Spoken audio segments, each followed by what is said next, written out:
Good morning or good afternoon.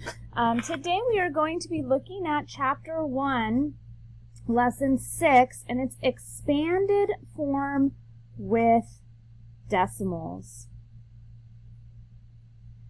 Expanded form with decimals, and it's from page 44, and today is 8/19/20.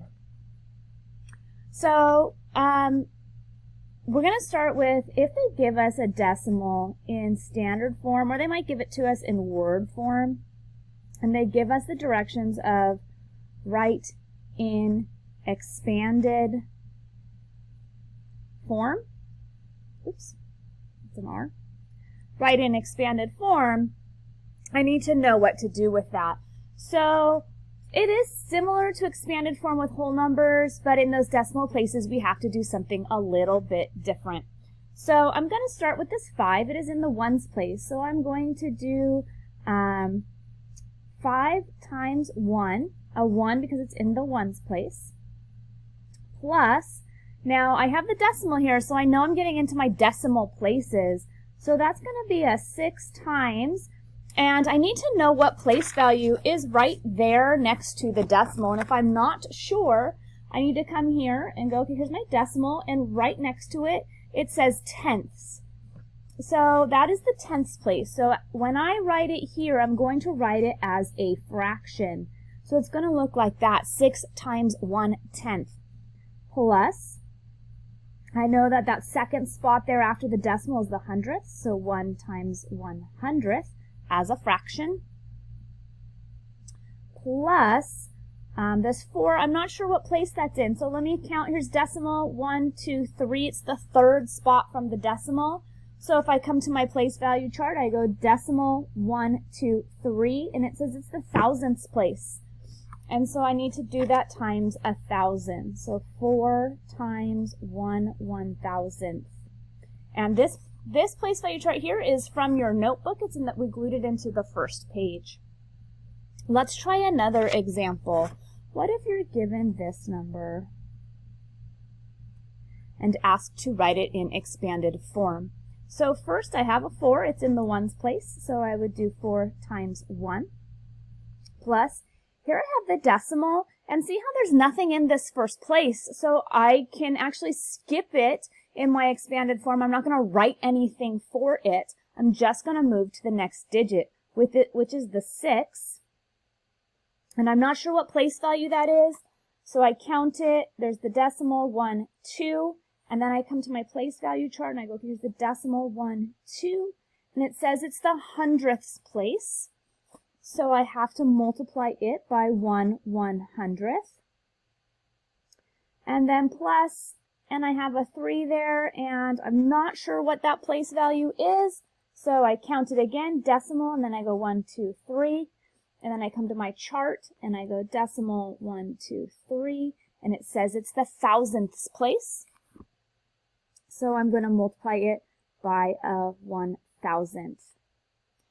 Now, they might give it to you in the opposite way, where they give you expanded form and ask you to translate it back into standard or word form. So if the directions say write in standard form,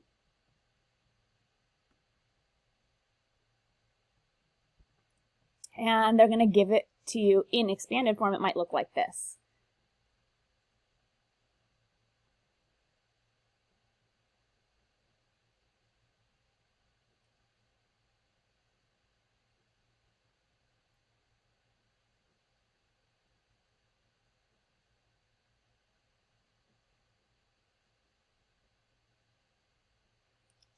And so now I have to write this in standard form. So I have to look at this and go, okay, 2 is in the tens place. There's a 6 in the ones place. And now I'm moving from whole numbers to fractions. So in that change there, I have to include my decimal in the standard form because now I'm going from whole numbers to numbers less than 1.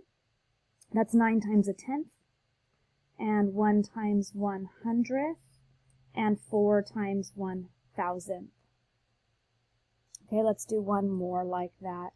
What if they give you this number here? 3 times 10 plus 2 times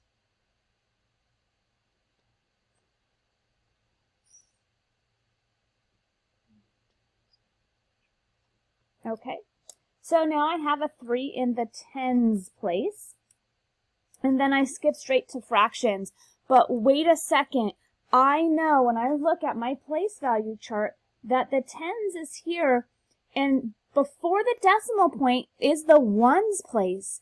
So I cannot put my decimal right here after the 3. If I put a decimal right here, I've now made that the ones place, but it's not the ones place. It needs to be the tens place.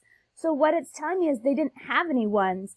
And so what number stands for they didn't have any ones? It's a 0. So anytime they've skipped over a place value, you must fill it with a 0.